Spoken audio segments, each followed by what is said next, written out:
Okay, let's see if I can explain this train system in the simplest way possible now that it's actually in place and working as intended. So, when we look at this, this is the train depot. This is kind of the top level, the master level of everything that happens with the trains. Simply put, all we're doing here with these combinators is we are simply reading what are in the trains, and we do this by simply hooking up a wire and reading train contents right here, and we set everything to a train limit of 1. This allows us to actually have all the trains in parallel and read the contents of the train. We then come over here, and with all of that data in one area, we make a couple of decisions. Now, there's a couple different ways that you can do this, but the main way that we do this is by simply assigning each ore to a letter value of some type. In this case, I've got copper as C, I've got iron as I, coal as X, calcite as K, and stone as S. These are the only things that I personally care about.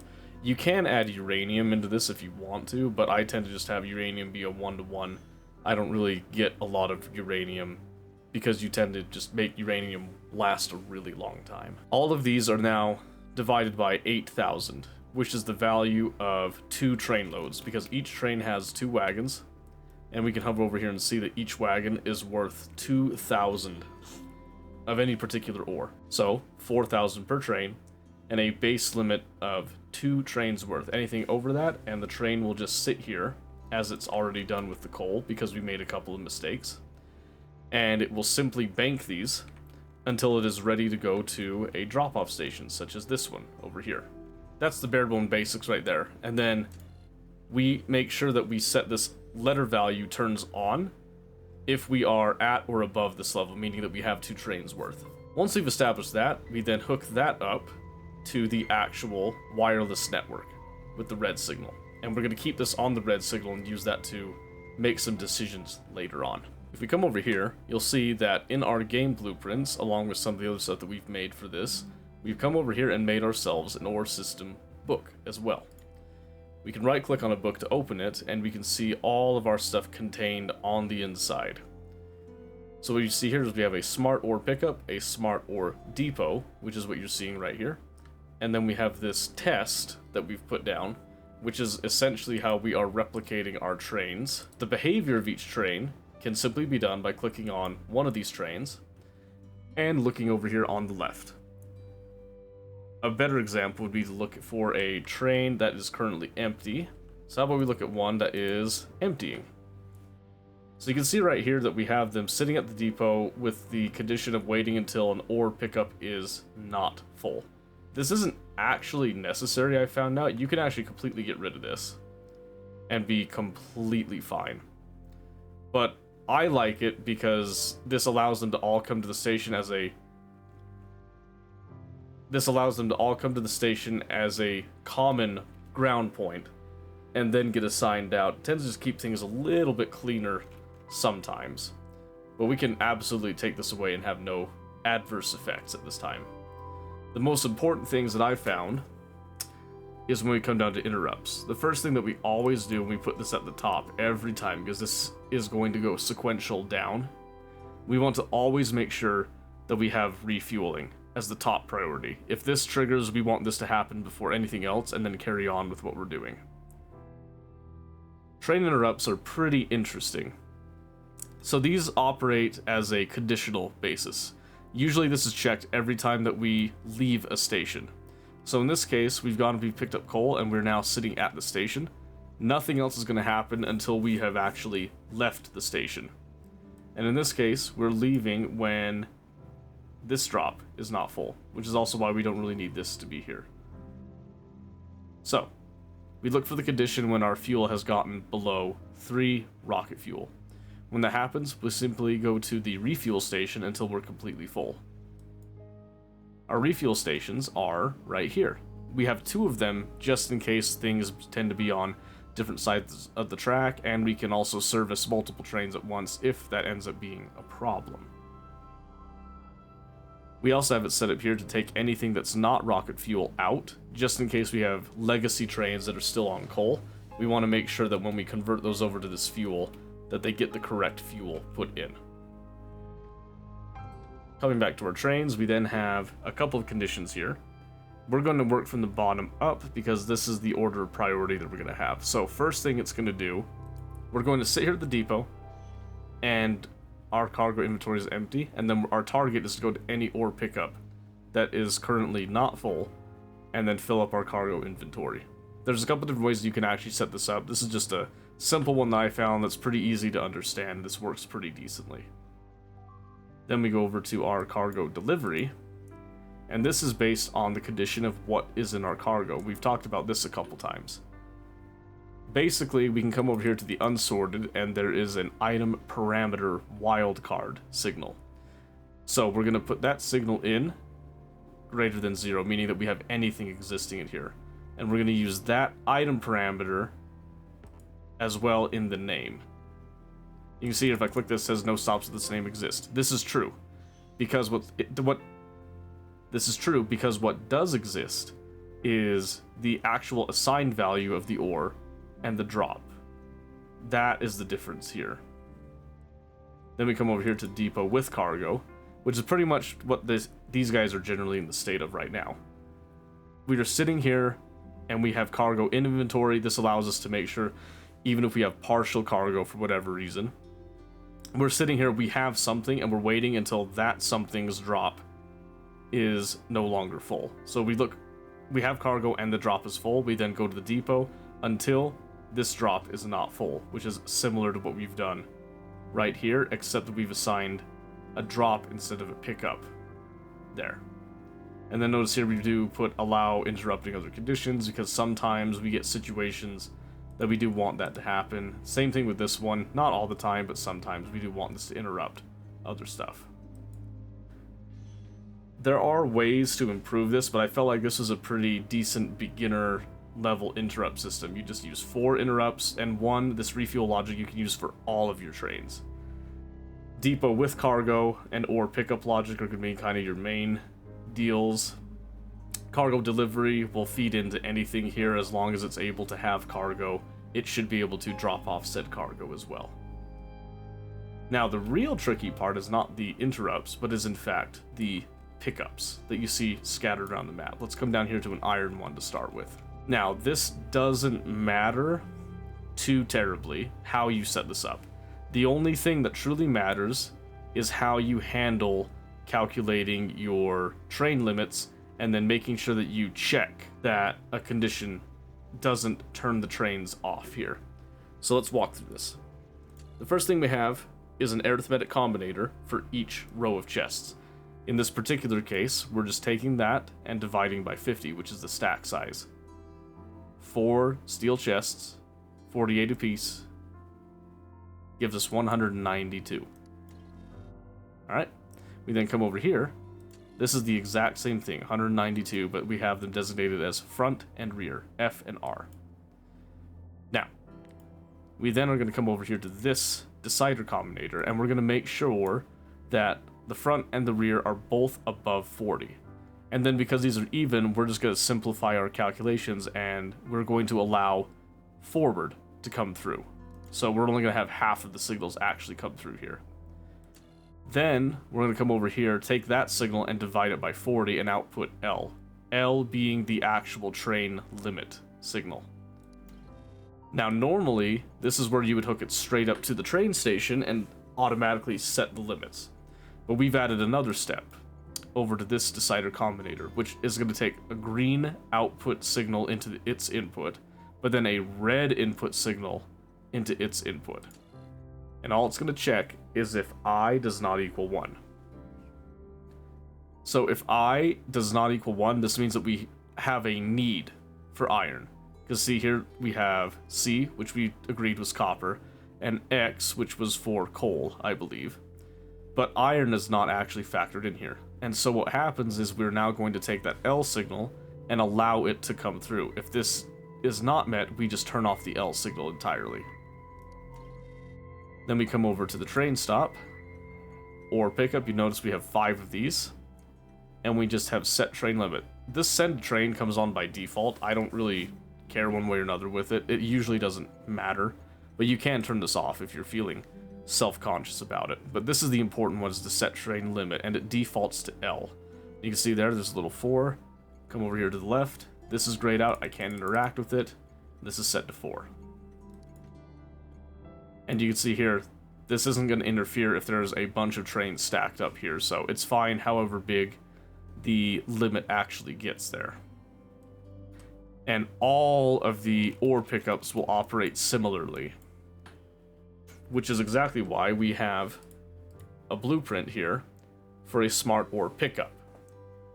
Now, what you can do with these blueprints as such, and I can demonstrate that here, is you could just have them go down and be generic, like this, where we just have each, keeping it generic, each, and then knowing that this is for ore, we also know, in this case, we're actually going to divide by 2,000, which is for one wagon load instead. So we did a little bit different methodology with this.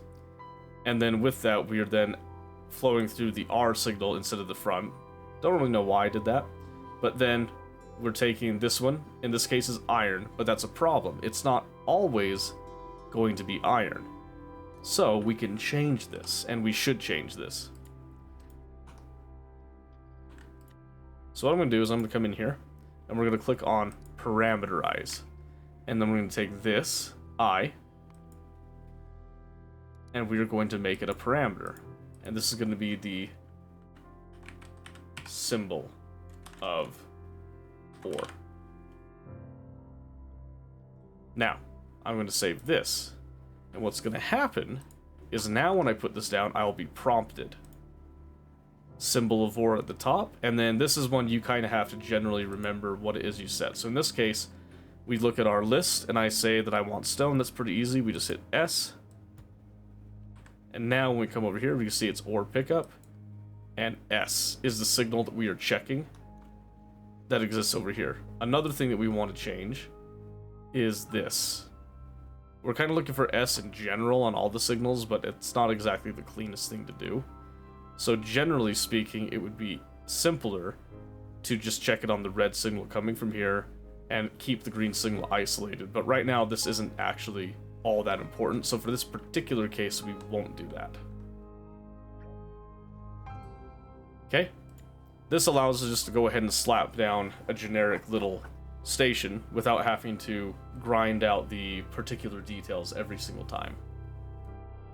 Then we've already talked about our smart ore depot. This is just to get us started, and then we can copy and paste the rest of it going across.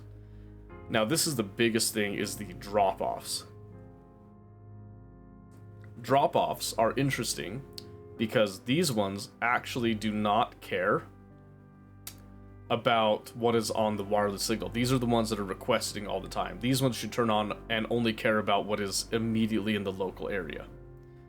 So a change that I was going to make to this, which we could actually show here, if I put this down,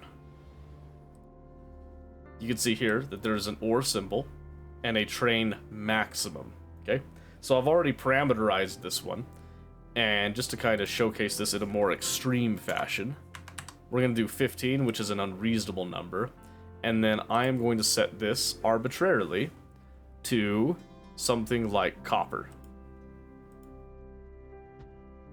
Now, when we come and look at this, you'll notice the copper station, or the drop station, now has the copper ore and drop, so you don't have to come in here and change that. You then will look over here and see that we have an L signal that we also set to be less than or equal to 15, and if that's true, then we just output L as a signal. That's a limiting signal, basically. And you'll notice also there is no radar here because we don't need it. We are looking to request from the supply. We don't care what's actually in the supply. We're just going to say, hey, I need some of this. And when these trains go out to actually grab something, they'll first check if they can drop off before they come back. And then, just like we kind of showcased before, you have these trains like this. When I put a train down with this manner, you'll see here, I click on it, and it's already added to the ore trains up here with this number. And it wants to first go to a refueling station before coming to join up with the actual hookup here. The one thing you always want to keep in mind with trains is you want to check and make sure that stations, which in this case we have it as depot, which is 25, matches the amount of trains they have. So we actually have space for 4 right now. So I'm just going to simply give it 1 rocket fuel, and it will immediately take off to go and get itself fuel at our fueling station. And then it will make its way back and get assigned from there. Now you can see here, it has been assigned to go and pick up some more copper, of all things, copper. And that's fine, but we can see here we have an overabundance of coal, which leads me to suspect that we may have forgot to, and we certainly did forget, to actually limit our station with a radar. And that's fine, mistakes happen. So let's see if we can't rectify the mistake. I also want to point out while I'm walking over here, it was suggested to me in no uncertain terms that sometimes it seems that I skip over or gloss over a couple things and people seem to be getting lost on a few topics. If you feel like that is something that is happening, I implore you please to let me know if that's the case. And I will do my best to address it, fix it, and keep everything cleaner for the future. So right here we have this, which is outputting that L. So again, we just need to have a decider combinator here, which we will have a green and then red here with X right here does not equal 1. We can then output L. And that will just make sure that we don't have the issue with the coal. But we have the issue with the coal now, and that was something I set up before I actually remembered to put that in. And I wanted to show that because that just shows everybody that mistakes happen all the time. It is not a big deal, just roll with it. However, now I need to get some iron rolling so that we actually have a use for the coal that's now been built up in the stations here. So, to accomplish that, I'm simply going to come over and I'm going to see if we can't add some more trains first. Because right now, copper has been satisfied. So if I could get a few more trains, if there's enough material, that's the biggest thing, is checking if there's enough material. Then we'll just make sure we've got enough rocket fuel, and we certainly do, just barely, to get these guys through. So, now, once again, we're just going to come over here, and in this case, we'll click on Test, and I will place all 3 of these guys, and then we just need to make sure they get their wagons before they can actually take off. Once they have the wagons, we can send them on their way. Okay, so let's go ahead and send them off.